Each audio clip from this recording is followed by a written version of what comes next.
10 sur 20. Entre 10 et 20, ça revient à la même chose, ça revient à 10. Entre 9 et 0, ça revient à la même chose, à 0. Valider son année, enfin les 60 crédits quoi. Oui.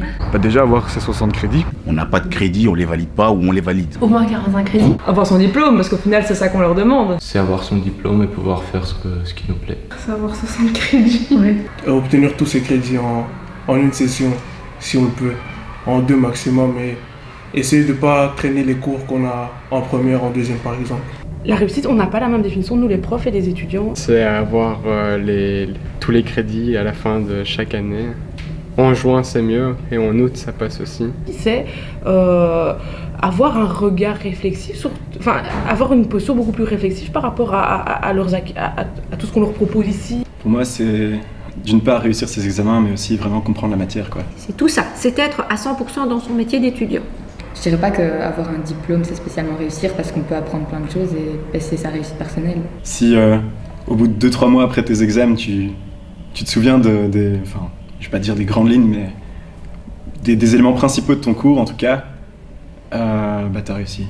Acquérir des compétences. D'avoir acquis des connaissances et de la matière et de pouvoir l'utiliser. Éventuellement avoir un diplôme, mais surtout être heureux de ce qu'on apprend. On étudie quelque chose qu'on aime aussi.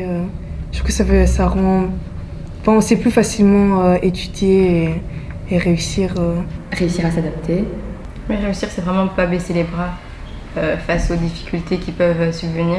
S'il y a une seconde cesse, faut pas avoir peur. Viser le meilleur, enfin donne tout ce que t'as pour essayer d'être fier de toi. C'est acquérir des compétences, une certaine maturité. Ce serait d'avoir acquis un esprit critique et de faire des liens entre les différents cours. D'avoir suffisamment de connaissances. Et avoir le temps de concilier la vie à l'école et avoir des bons points quand même et pouvoir avoir du temps pour soi aussi. Moi je trouve qu'en secondaire on vise beaucoup trop. Genre on se dit avec un 18 on est content, avec un 15 ça va, mais en plus ça va pas.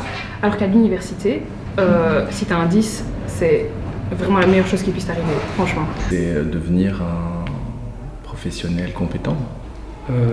Pour moi, ça signifie trouver sa voie et ce qu'on aime. Et apprendre surtout, même si il y a un échec, et recommencer, mais apprendre surtout.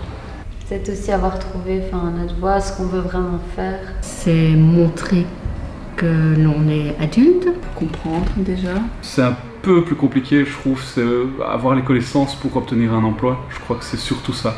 C'est obtenir son diplôme. Avoir son diplôme d'abord, évidemment, mais aussi se sentir à sa place. Pour moi, c'est juste obtenir son diplôme. Après, il y a le bien-être, etc. Mais au final, réussir dans l'enseignement supérieur, je pense que c'est obtenir un diplôme. Que ce soit un bac ou un master, comme on dit maintenant.